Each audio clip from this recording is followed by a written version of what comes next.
je suis très contente de vous retrouver aujourd'hui. Et c'est la première fois de l'année. Et aujourd'hui, eh bien, je ne vous retrouve pas à la bibliothèque. Je pense que vous ne reconnaissez pas le décor. Je vous accueille chez moi. Mais seulement, chez moi, il y a un petit problème. C'est que quand je suis à la bibliothèque, eh bien, il y a le coffre à histoire. Mais ici, il n'y a pas de coffre à histoire. Mais vous savez ce qui est arrivé tout à l'heure? Eh bien, ça a sonné à la porte. Je vais ouvrir. Il n'y avait personne. Mais sur le paillasson, il y avait ceci pour le coffre à histoire. Donc, moi, je ne sais pas ce que vous en pensez, mais c'est aujourd'hui. Donc, on l'ouvre, ok?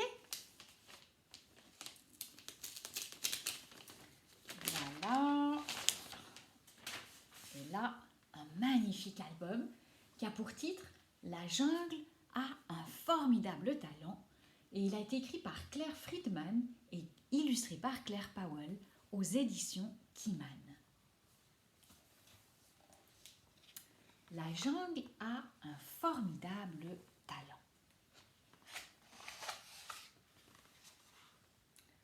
Chaque année, un grand concours est organisé dans la jungle. Le grand jour est arrivé. Tous les animaux veulent participer à la jungle à un formidable talent. En attendant leur tour, les animaux répètent leur numéro. Tous rêvent de devenir célèbres. Même la petite fourmi est là. Quel numéro va-t-elle faire? C'est peut-être Wonder Fourmi, s'exclament les animaux en ricanant. La fourmi les ignore et fait comme si elle ne les entendait pas. Les juges prennent place fièrement et c'est à eux de déclarer le vainqueur. Le public les acclame et les applaudit. Le spectacle peut commencer. L'éléphant est le premier à entrer en scène. Il a un trac fou. Il tremble de peur, fond en larmes et doit finalement être évacué.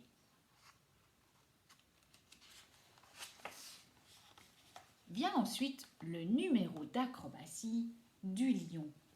Oh non! Son costume se déchire avec un grand crac.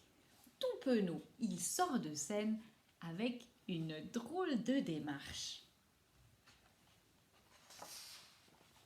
Heureusement, les écureuils sont là pour annoncer les numéros et pour consoler les candidats malheureux. Tu as fait de ton mieux, affirme-t-il, même quand les notes sont catastrophiques. Le numéro de jonglage du singe tourne au désastre et le public doit s'abriter d'une pluie de bananes. Burk! La moufette est tuée tellement elle sent mauvais. Et de sa trompette, il ne sort qu'un misérable pouet. Déçus, les juges se lamentent. Ce spectacle est une catastrophe. C'est terrible, ces candidats n'ont aucun talent.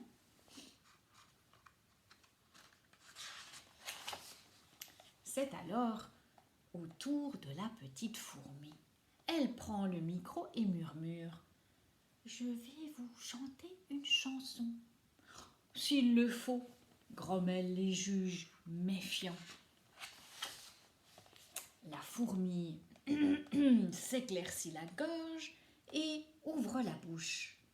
Incroyable! Sa voix est claire comme du cristal. Que c'est beau! S'extasient les juges avec les larmes aux yeux.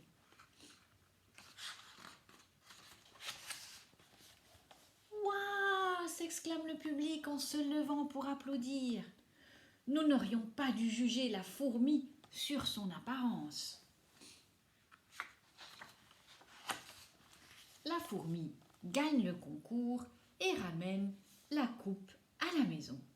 Elle est toute petite, mais elle a un si grand talent.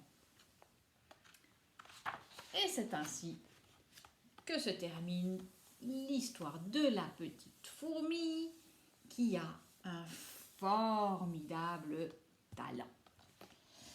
Alors, moi, je ne sais pas vous, mais en entendant cette histoire, je me rends compte que ça m'arrive des fois de voir quelqu'un et de me dire « Ouh, mais cette personne-là, elle n'est pas capable de faire ceci ou cela, quoi qu'elle en dise. » Et je me rends compte qu'avec cette petite histoire, enfin cette histoire de cette petite fourmi, ça me fait réfléchir là, hein, et il va falloir que je pense sérieusement à tout ça. Alors moi, je vous dis à la semaine prochaine. D'ici là, soyez bien sages et je vous dis à bientôt. Ciao!